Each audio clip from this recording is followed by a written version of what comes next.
are listening to Lighthearted, the official podcast of the United States Lighthouse Society. My name is Jeremy D'Entremont. Welcome. My co-host today is Michelle Jewel Shaw, newly re-elected chairperson of Friends of Portsmouth Harbor Lighthouses. Hi, Michelle. Hi, Jeremy, and hello to all of our listeners out there. Today is November 27th, 2022, and this is episode 201 of Lighthearted. In a few minutes, we'll listen to a conversation with Kathy Mastako, author of a new book about Point San Luis Lighthouse in California. We're actually recording this a little ahead of time. Do you have any big plans for Thanksgiving, Michelle? We're actually having a small family Thanksgiving here at our house. My mother-in-law is just had surgery today, so they're just going to come up and we're going to have dinner here. Sounds good. Yeah. My best to your mother-in-law after her surgery. Thank you. Sure. And Charlotte, my wife and I will be going down to Boston to my brother's place for Thanksgiving. So also a very small family Thanksgiving. Hopefully not too much traffic in Boston. Hopefully not. So it's hard to believe we're getting near the end of 2022. And I'm wondering, Michelle, has anything interesting happened on this date in Lighthouse history? Yes, Jeremy, something has. One of the most severe storms in the history of Great Britain happened on November 27th, 1703. The storm killed at least 8,000 people and wrecked the shipping industry. Hurricane-force winds started on November 24th and didn't subside until December 2nd. The storm climaxed on November 27th when Eddystone Lighthouse, about 10 miles south of Plymouth, England, was destroyed. The builder of the lighthouse, Henry Winstanley, was in the tower with 5 other men at the time, completing additions to the structure. Winstanley had said that he wished he could be present for, and I quote, "the greatest storm that ever blew under the face of heaven," end quote, to see his creation weather the storm. Yeah, that's right. Sadly, he got his wish. The lighthouse was destroyed in the storm, and the bodies of Winstanley and the other men were never found. The positive side of that story is that Eddystone Lighthouse has been rebuilt 3 times over the years. The present lighthouse on the Eddystone Rocks was built of dovetail granite blocks in 1882. It was built properly, and it remains an active aid to navigation today. So let's tell everyone about today's guest. Sure, Jeremy.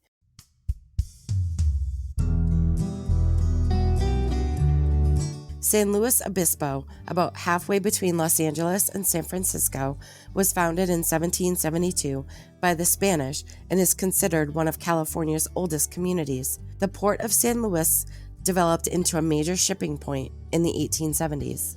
A lighthouse at Point San Luis began operation on June 30th, 1890.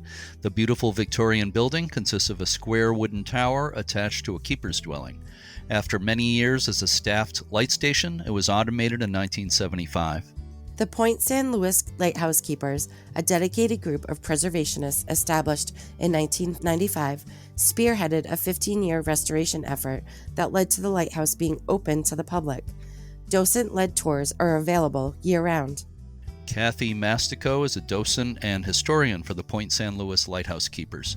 She has written numerous articles for the organization's newsletter, for the Avila Beach Life newspaper, Lighthouse Digest magazine, and for the U.S. Lighthouse Society's quarterly journal, The Keeper's Log. Kathy's new book, The Lighthouse at Point San Luis, has just been published by the United States Lighthouse Society. The book tells the stories of the keepers and families at the Point San Luis Light Station, Civilian and Coast Guard, from 1890 to its 1975 automation. I had the pleasure of editing Kathy's book for the U.S. Lighthouse Society. I was very impressed by the scope of the research she did on the human history of the light station, and it's exciting to see the book published. I just spoke with Kathy this week about Point San Luis Lighthouse and the book. Let's listen to that conversation now.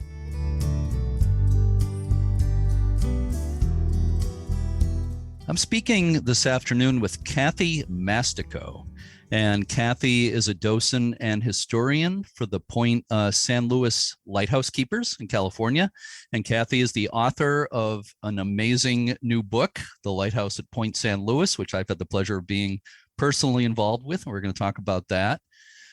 Hi, Kathy. Thank you so much for doing this today.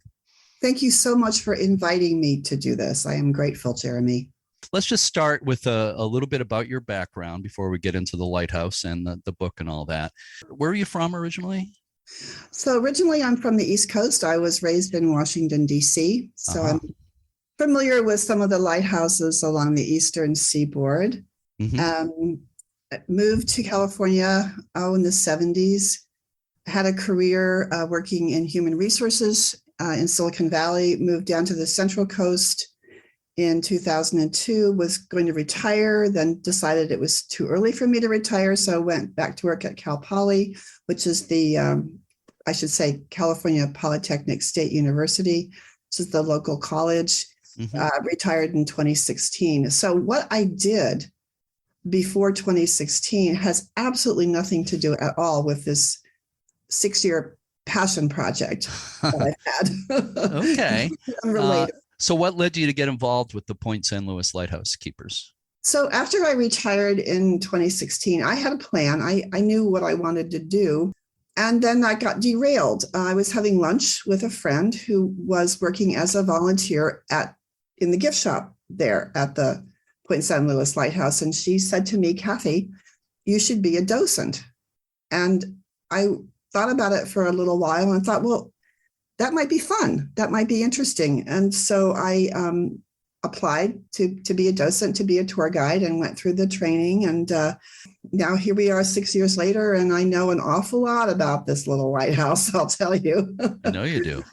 Yeah, well, it shows in the research and the writing you've done about it. So besides researching and writing about the history of the lighthouse, what sorts of things have you done as a docent for the group?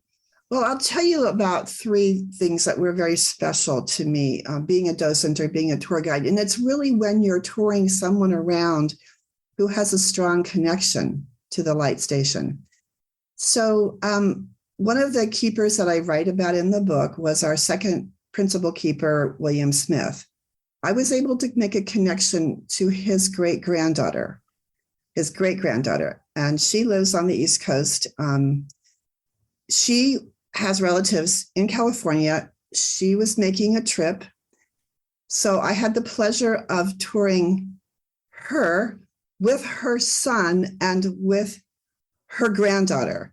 So you think about all these generations, and she didn't know a whole lot about her great grandfather. I think I told her a lot more than she knew, but she had a wonderful album of family photographs, which she let me have digitally, which was fantastic. So that was a very special experience, being able to tour the direct descendant of a lighthouse keeper.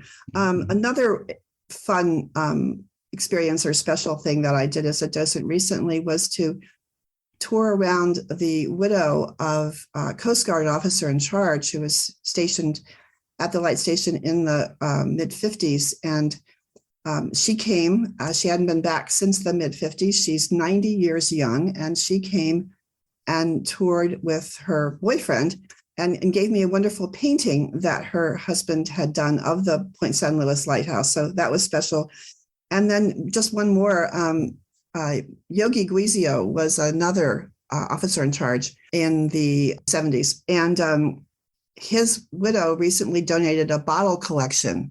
He dug up a lot of bottles at the light station when he was there. And so I had the pleasure of touring her and her daughter and her granddaughter around the light station when they brought back the 100 plus bottles that had been dug up there. And we have plans to how we're going to display those early planning stages. Yeah. Oh, that's fantastic. All that stuff, anytime you make contact with people like that, and especially when they have photographs or any stories or memories, that stuff is all gold. It's absolutely like finding treasure. Absolutely priceless. Absolutely. So what, and maybe some of the things you just mentioned were part of this process, but what led you to write a book on the history of the light station? Well, mainly it was because we didn't have a book of our own at the light station. And I wanted to remedy that. And I had been writing about the lighthouse for, I guess ever since 2016. I enjoy research. I would write articles. Some were published in the United States Lighthouse Society Journal, some in Lighthouse Digest, and also for a very hyper local paper called Avila Beach Life. And during COVID, I had the time and I thought, well, why not write a book? And I struggled with how to do it until I realized, well, it can be a collection of short stories. And essentially that's what this book is like just a collection of stories that are true about the different keepers who worked at the light station. But the main impetus really was to make sure that we had a book of our own that we could sell in our gift shop. Yeah. Well, it is very much about the people, and that's what I love about it. It's what I always love about Lighthouse history is the people that brought these places to life. But the Point San Luis Lighthouse is an incredibly beautiful place. I was there in 2015 when I was working on a guidebook to West Coast lighthouses, and I was so impressed. So I want to talk maybe in a little bit about more of what the group there has done and everything, and about tours and that sort of thing. But let's talk a little bit more about the history of the place itself. What exactly led to the building of a lighthouse there in the first place in 1890? Why was a lighthouse needed there? Right. Okay. So in 1890, you had Piedras Blancas Light Station, which is to the north of ours, and you had Point Conception, which was to the south. And there was a distance of 94 unlit miles between those two lighthouses for mariners to try to navigate. So the Point San Luis light was needed to serve as a primary coast light and also to serve as a guide into Port Hartford, which is now called Port San Luis, which had considerable passenger and freight steamship traffic at the time. In fact, it's hard for those of us who live locally to imagine, but in the late 1880s, Port Hartford was handling over 400 ships a year. And the Pacific Coast Steamship Company was so frustrated by the government not appropriating the money to build this lighthouse and not getting it done that they actually erected their own private light for their steamships. And they actually also had a fog signal, which was a cannon that would sound during thick weather. Wow. So that was why the Point San Luis Lighthouse was needed, because of all the steamship traffic. So the first chapter in your book is actually about the construction of the lighthouse. There were some complications during construction. What can you tell me about that? So the district engineer at the time, who was William Henry Hewer, he put the job out to bid, and a local, semi-local contractor won the job with a lowball bid, in my view. There were actually, it was put out to bid twice. First time, no one got the contract. Second time, they modified the specs, leaving out the lantern. They were going to have that fabricated in Staten Island instead of having the contractor do it. 8 bids were submitted. His was the lowest. The contract was very strict. It called for the lighthouse to be completed by December of 1889. As it turned out, it wasn't completed until May 14th of 1890. And their contract had a penalty clause, a fine, if you will, of $25 a day for each day late. So the contractor, who was George Kenny, that was his name, he was charged $25 a day for each of those 149 and a half days that he was late. Now, the question is, why was he late? And there's a couple sides to that story. I never really was able to discover the lighthouse establishment's side of the story, but they rejected Kenny's claims that the delay was due to, first, bad weather, and that was very true. There were unprecedented rains during the winter of 1889 and 1890. And also there was someone was called the abusive inspector, but he wasn't an inspector the way we understand that term, that lighthouse districts have engineers and inspectors. He was an employee out of the office in San Francisco, and he was sent down to superintend the construction of the lighthouse, sort of keep watch over the contractor, Kenny. And according to Kenny, this construction superintendent, who was George Washington Bolin, he had some issues and was apparently unreasonable and abusive towards the men that Kinney had hired to work on the lighthouse. And there was an accusation that he often came on the job intoxicated and would howl at the men. And so it was very difficult for Kinney to keep workers and recruit new ones, because word got around that Bowen was very difficult to work with. So that's a sort of a sad story. And because he was a lowball bid, it cost him far more to build the lighthouse than he expected. And with that penalty, I think it ended up being big money in those days. It was close to $4,000 that he had to pay. He basically didn't build anything else, as far as I knew, and basically died a poor man. He tried for years to get the penalty rescinded. His daughter tried long after his death to get the matter rescinded. And I think the whole thing finally culminated with that earthquake in 1906, where they pretty much lost all the records that they had in the office there. And, long story short, he never got his money back. It's a beautiful building. I think the architecture is quite gorgeous. What to you is special about the building, the Point San Luis Lighthouse? Well, there are a few things. First of all, as I'm sure you know, it's one of a set of triplets. There were 3 lighthouses that were built using the same design, one up in Humboldt, Table Bluff, and one down in San Diego, called Ballast Point. And they were built about the same time. I like to think that Paul Peltz, who was the architect of the Library of Congress, I like to think that he did the design, but we can't prove that. It's beautifully crafted. There were master craftsmen from San Luis Obispo did the finish work on the interior of the light station. It's got some interesting features to it. The tower isn't separate from the keeper's dwelling. The tower is attached to the keeper's dwelling, although there's a separate entrance to the tower so that people don't have to tramp through the keeper's house to get to the tower. It's not very tall, the tower. It's only 40 feet tall, but we're on a bluff that's 90 feet above sea level. Those are some of the things that are special to me about our lighthouse. Yeah. Well, as you mentioned, it's one of triplets on the California coast. The other 2 don't exist anymore. Right. Ballast Point, the lantern, I believe, still exists, is sitting on a street in like a sidewalk in San Diego, as I recall. And the Table Bluff Lighthouse, only the tower survives in a parking lot, but the keeper's house is long gone. There are a couple of other lighthouses that are very similar. Point Furman in Los Angeles. On the East Coast, the Hereford Inlet Lighthouse and Seagirt, both in New Jersey, are quite similar, but I guess they're not precisely the same. And those are usually credited to Paul Peltz, I believe. I think East Brother Lighthouse might be too. And that's a fun lighthouse to visit because you can actually stay there overnight.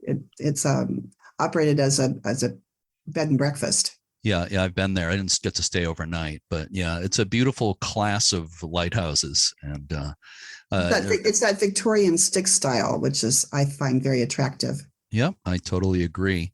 So back to the human history of the lighthouse. Most of your book, as we said, is about that subject, the stories of keepers and their families living there. How were you able to do your research on that subject? Well, first one goes to the National Archives, and Candace Clifford, who I'm sure everybody in the Lighthouse community knows who Candace was, she was an enormous help in getting us all of the archival material that she could get her hands on from the archives. So that was a good start, an excellent start. I also learned from Candace, I believe, that you could order personnel files from the National Archives, and you never know what you're going to get, but sometimes you strike gold and you get a lot of information from personnel files. Usual methods, ancestry.com, newspapers.com, genealogybank.com. We're very fortunate in that we're a small town or sparsely populated county, and the local paper enjoyed writing a lot about the keepers and their families, and those were all digitized. So you kind of pulling material from a lot of different directions, a lot of different sources, if you will, and then just following where the trail leads. I'm pretty dogged I'm very curious. I like detective work. So tracking down what I can and learning as much as I can about the people that are my research subjects is something I greatly enjoy. Well, it shows. It's easy having helped to edit the book. I know the depth of your research, and you've just done a tremendous job. So, well, just an example of one thing that, you have to be nuts to do something like this. So you have a keeper who, before he became a keeper, bought a boat and rechristened it and named it after a person called Edna Robinson. And I spent an entire year trying to figure out who she was. Now, it was completely tangential to the keeper I was researching, but I had to know who Edna Robinson was. And there's a tiny bit in the book about who she was, even though she's actually really tangential to the story of the keeper who named his boat after her. Yeah. So let's talk a little bit about the first keeper, Henry Young. What was interesting about him? Well, the first thing that was interesting to me was that we didn't know that Henry Young was our first keeper. We thought it was someone else. We thought it was Steve Ballou, who was one of the first keepers. He was one of the first assistant keepers, but he wasn't the principal keeper. So I was determined to learn who our real principal keeper was, and I started doing research on him. And so he's, just a long story short, he was born in England, came to America when he was 16 years old, and had a career as a mariner before he joined the Lighthouse service. He was 48 years old when he finally became a keeper. And before that, he's told a reporter in 1908 that he had traveled to every part of the world except for the poles, or every part of the globe except for the poles. Tragedy struck him at least twice in his life. His little daughter drowned when he and the family were stationed at the Farallones, which is about 30 miles outside the Golden Gate Bridge. And then while he was serving at Point San Luis, his other daughter also died. There's a lot about Henry Young, though, that I don't know, and he continues to haunt me. He had 3 sons. I can't find what happened to his 3 sons. So I know a lot about him, but there's an awful lot I still don't know about him. He had an interesting relationship with, I want to say, the Portuguese community, and our county has a large Portuguese community. His daughter was staying at the home of a prominent member of the Portuguese community when she died, and yet he had a couple of what I guess I'll call dust-ups with an assistant keeper who was Portuguese and another gentleman who later became a keeper who was Portuguese. And one of them accused him of prejudice or bigotry against the Portuguese people. And I've not been able to reconcile that with the fact that his daughter was, living with a Portuguese family when she passed away. So that's very curious to me. He's also, just real quick, he was also at the Alcatraz light station when the earthquake hit. In 1906, and he's viewing all the devastation of San Francisco, the fire from Alcatraz. And he wrote in his logbook something like, violent and continuous earthquake, San Francisco on fire. Is this the end of the world? Terrible seeing San Francisco from here. Wow. So I tell that story to my guests at the light station, even though it doesn't have anything to do with our lighthouse. It has to do with our first keeper and his experience after he transferred from Point San Luis to the Alcatraz light station.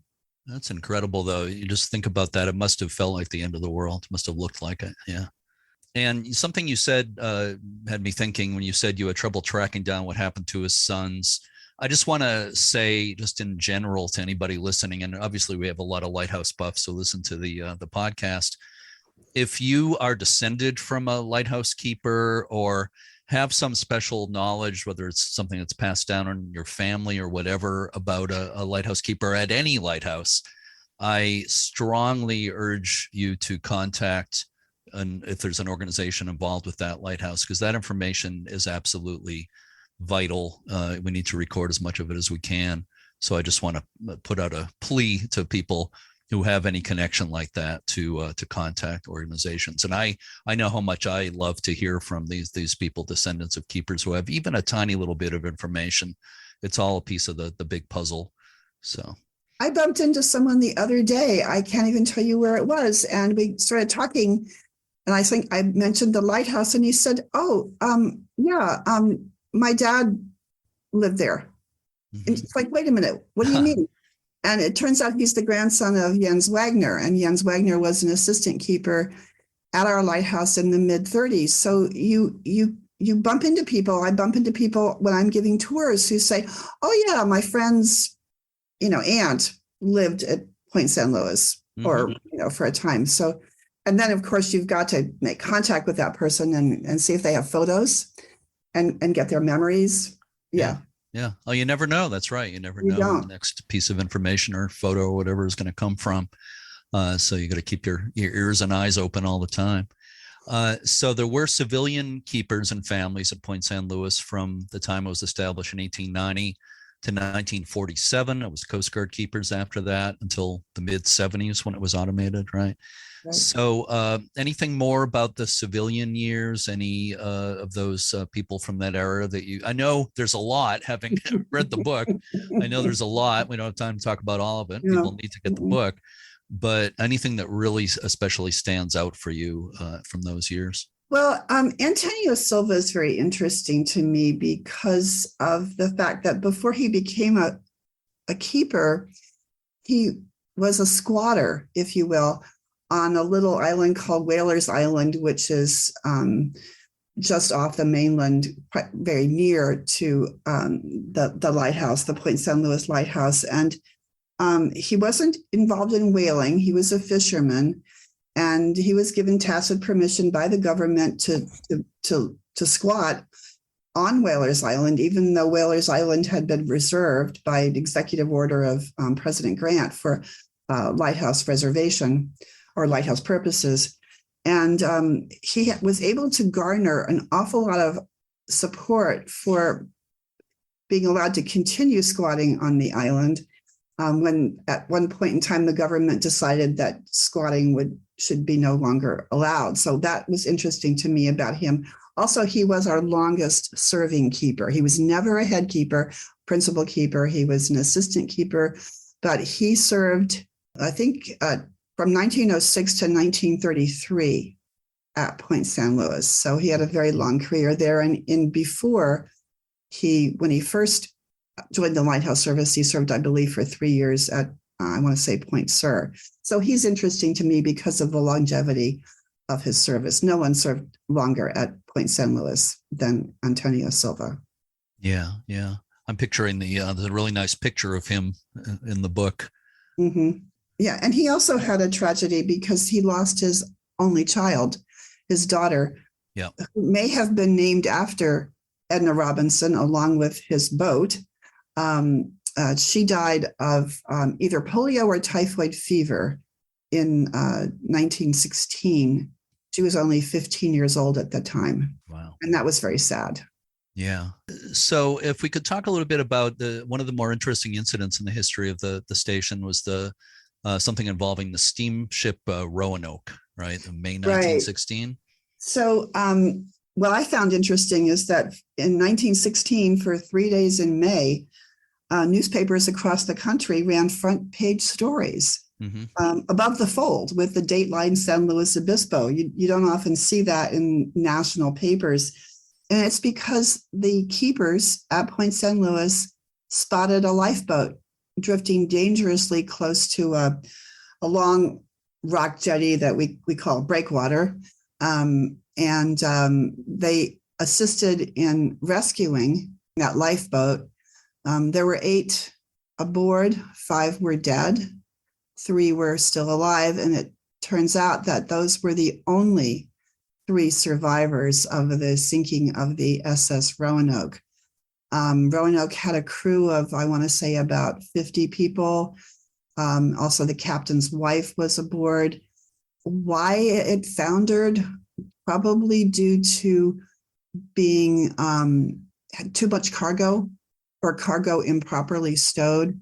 But it was due to the keepers at Point San Luis, that at least the three men, who were on that boat, who were dangerously close to death, if that you can believe the local papers, that that they survived and lived to tell the tale. So, that to me is interesting. And one of the keepers received a commendatory letter from Putnam, would have been Putnam, George Putnam, the Lighthouse Commissioner, yeah. for his life-saving efforts. Yeah, that's quite a dramatic episode. So the Coast Guard years, again, started in the 40s, about 1947, up until the light was automated in 75. How would you say life changed from the civilian years into the Coast Guard years? I think that life changed somewhat insofar as their rotations were pretty short compared to the civilian keepers who served at Point San Luis, and their mission was different. Their mission was to modernize the lighthouse and make it move toward automation. It was very much a family station when the Coast Guard took over. After World War II, you had to be married to be stationed at Point San Luis, and your wife had to live at the station. But when your children, and there were many children born in San Luis Obispo while their parents were stationed with the Coast Guard at Point San Luis, but when you reached school age, they transferred you out, because up until the road was built, and that didn't happen until 1962, similar to the civilian keepers, there were only two ways that you could get back and forth. You could go by water, and you had to time those departures and arrivals with the tide, or you could walk the trail and go by foot. And that was just the way that the civilian keepers did it. And then when the road came, of course, everything changed, and Coast Guard people no longer needed to come and go by boat or foot, and the trail basically fell into disuse. So it kind of, it changed in many ways, but in many ways it stayed the same, because they still had the same mission, which was to provide an aid to navigation for mariners. So are there any particular personalities that kind of stand out for you from the Coast Guard era? If I guess I had to just name one, I would name Daryl Beerbaum. He was the officer in charge for a couple years in the mid-60s, along with his wife and their children. And what stands out for me about Mr. Beerbaum is that he was very interested in being involved in with the nearby town of Avila. And he got so involved that he was elected the vice president of the Avila Civic Association. And he played basketball with the local team. And he really made an effort to reach out to the townspeople in that nearby town. He also built a playground for the kids at the lighthouse. He and one of his, I think it was his engineer, second in command, built a kind of a replica fish pond so that the kids could see the fish, swimming back and forth. And the pond had a replica of the actual Coast Guard wharf that was built. So, and also he's just been extremely helpful to me in terms of the things that he remembers from his time there. So I would say that Mr. Beerbaum is the personality that stands out for me the most. But there really are many more. Yeah, I know, again, from reading it, that there are a lot of interesting personalities in there, and you've got a lot of good stories from both the civilian and the Coast Guard era. Let's talk a little bit about the lens. The lighthouse had a fourth order Fresnel lens when it began service in 1890. So where is that lens now? Well, the lens went on tour for a while. But now, ever since 2010, it's back at the Point San Luis Light Station. It's no longer in the tower, but it's in the side room of our fog signal building, a room that used to be called the tool room. And it's displayed there for visitors to see. The story of how the lens came out of the tower, we don't have time for me to tell, but that is another very interesting story. And I just recently connected with one of the Coast Guardsmen who was there when it happened and gave me a blow by blow of how that lens came down from the tower. But that's a story for another day. Okay. We'll have to do a part two at some point. When was that the lens came out of the tower? March 30th, 1976. Okay. So the station was fully automated in December 1975 and left unmanned. And people could still come by water to the light station. They couldn't come by land because the surrounding property was all owned by Pacific Gas and Electric, Diablo Canyon Nuclear Power Plant property. But you could come by water, and people started taking pot shots at the lens in the tower, started using it for target practice. So that's why it came down in March of 1976 to rescue it and save it from vandalism. Right. Well, I'm glad it was rescued. And sadly, that kind of thing happened at several lighthouses. Not recently that I know of, but it happened at several places around the country. I'd say from the 70s for at least a couple of decades, there were a number of incidents. So I'm glad that one was saved, and I got to see it when I was there in 2015. It's so nice that it's on display. So let's talk a little bit more about the group that you're part of, the Point San Luis Lighthouse Keepers. Mm-hmm. What are some of the things that docents and volunteers do at the lighthouse? Right. So we only have one paid staff person, and she's our executive director.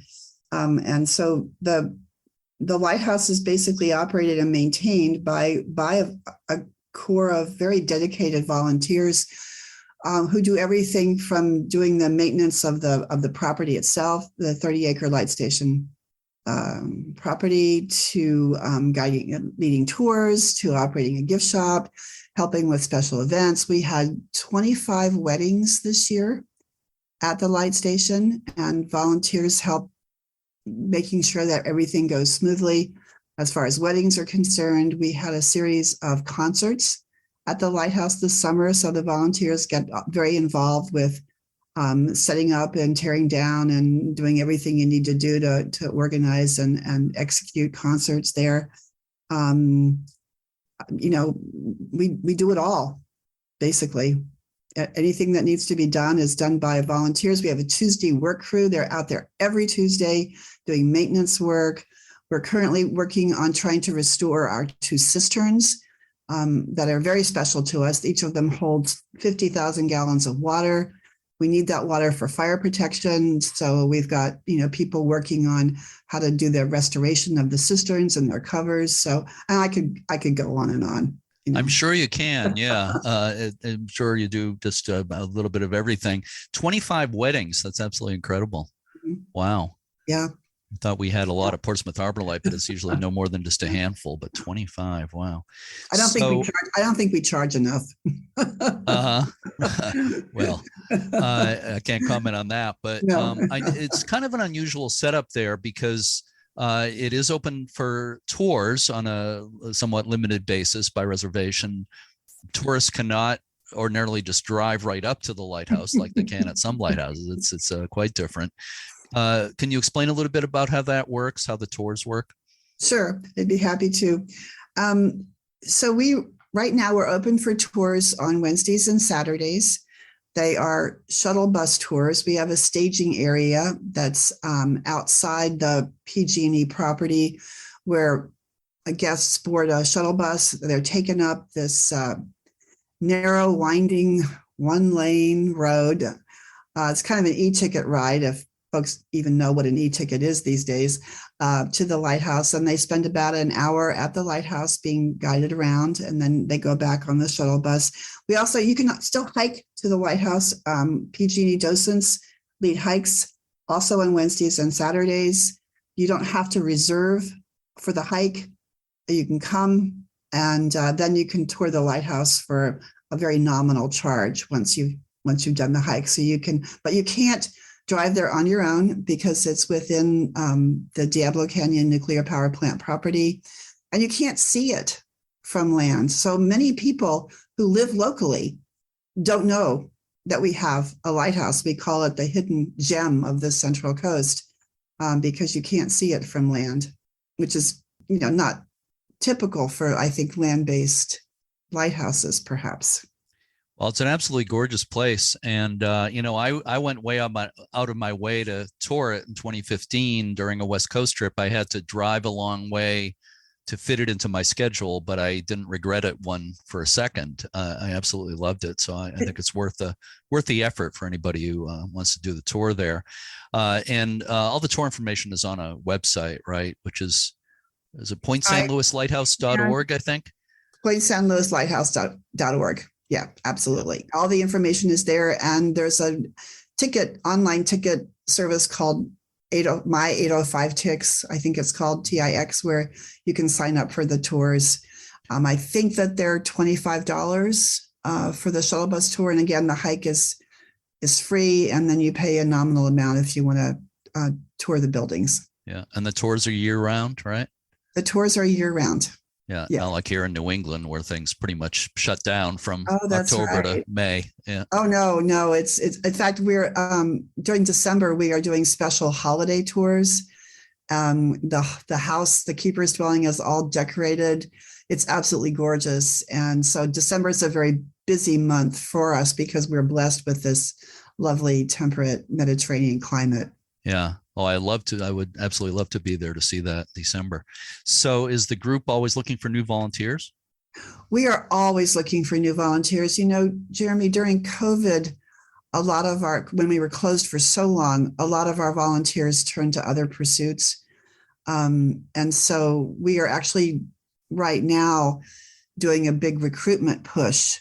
And that's actually going to be part of what we'll be doing during December with the holiday tours, is hosting our guests with refreshments inside our fog signal building. And we'll have information available for people who might want to sign up to be volunteers. Mm-hmm. And you don't have to do tours. You can work in the gift shop. You can, there are many things that you can do if people are a little nervous about, leading guests around. There are plenty of things that volunteers can do. Yeah. Oh, I'm sure. So I was looking at the website, pointstlouislighthouse.org, the other day. I saw there's a nice video on there about the Coast Guard years at the light station. Really nicely done video, very professionally produced. Some of the former Coast Guard lightkeepers are in that video. I was wondering if you've gotten to talk to some of those people yourself. And were you involved in that video at all? I was not involved in the video. I wish I had been, but I was not. But having said that, there are 3 Coast Guardsmen that are in the video and also the daughter of one. So there's Lucky Jackson and his daughter, Linda. Mm-hmm. There's Shira Maycord and there's George Homenko, whose name I might be mispronouncing. And they have, I had the opportunity to do a Zoom with Lucky Jackson and his daughter. And Dottie Orford, who I mentioned earlier, she was also on the Zoom because the Orfords and Lucky Jackson served together. So, and then George Homenko and Shira Maycord have been incredibly wonderful to me. George gave me a photo collection of over 100 photos that are absolutely gorgeous. He's an excellent photographer. Shira also gave me a lot of photos and memories. And we had a virtual reunion in October with a lot of the Coast Guardsmen or their family members who were stationed at Point San Luis, and Shira Maycord and George Homenko were part of that virtual reunion. Sadly, Lucky Jackson was not. He passed away about a year ago, but his daughter, Linda Jackson Murray, was part of this virtual reunion as well. So I definitely keep in contact with George and Sherm and with Lucky Jackson's daughter. Well, that's great. And again, I'll just recommend that people go to pointstlouislighthouse.org and watch that video. And there's a lot of other good features on the website, including some VR tour type stuff that's on there where people can virtually look in the lighthouse and the fog signal building, I think. That's right. Yeah, those are really, really nicely done too. So I have 2 final questions for you for bonus points, okay? So the next to last question is, what did you enjoy most about working on your book on the Point San Luis Lighthouse? I enjoy detective work. I am a very curious person, and I very much enjoy doing that research and doing the detective work. So I love that. And in my next life, I want to be Sherlock Holmes. So, yeah. So your final question for extra bonus points, okay, is what do you enjoy most about your involvement with Point San Luis Lighthouse? I love giving tours. I absolutely adore showing people around. I meet so many interesting people doing it that way. And I just really like sharing the story of our lighthouse with our guests. So being a tour guide is my very favorite thing to do in terms of my involvement with the lighthouse.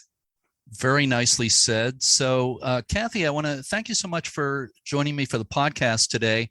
And I just want to say again, it's been a real personal pleasure for me to be involved in the publication of your book.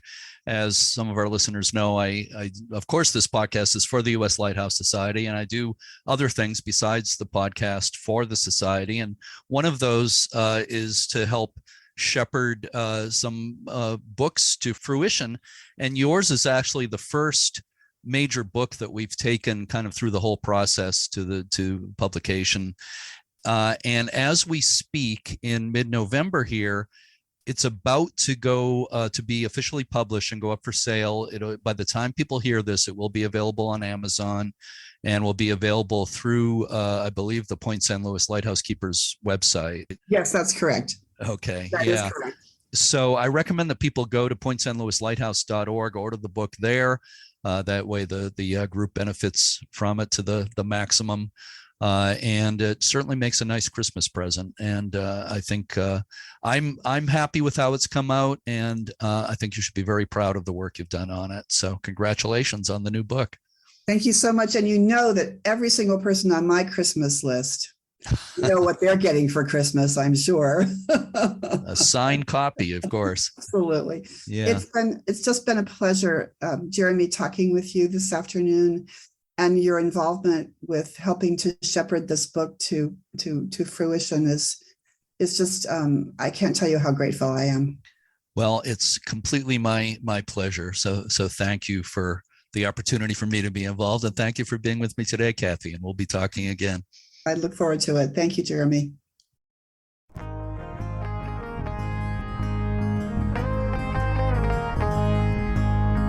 The website for the Point San Luis Lighthouse Keepers is pointsanluislighthouse.org.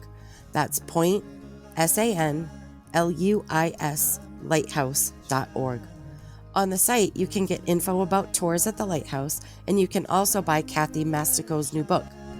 By the way, I also want to give a shout out to our other frequent co-host, Cindy Johnson.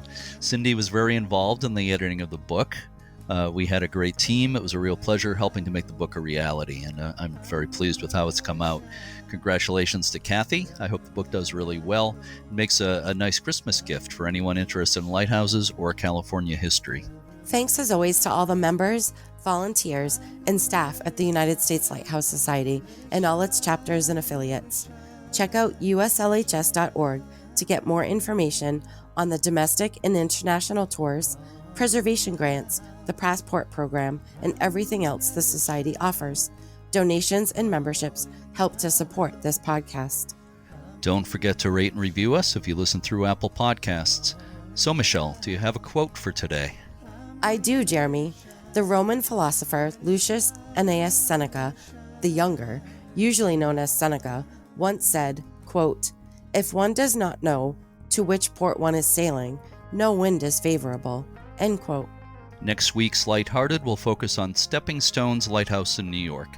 As always, to all our regular listeners and to our new ones, thank you so much for listening, and keep a good light.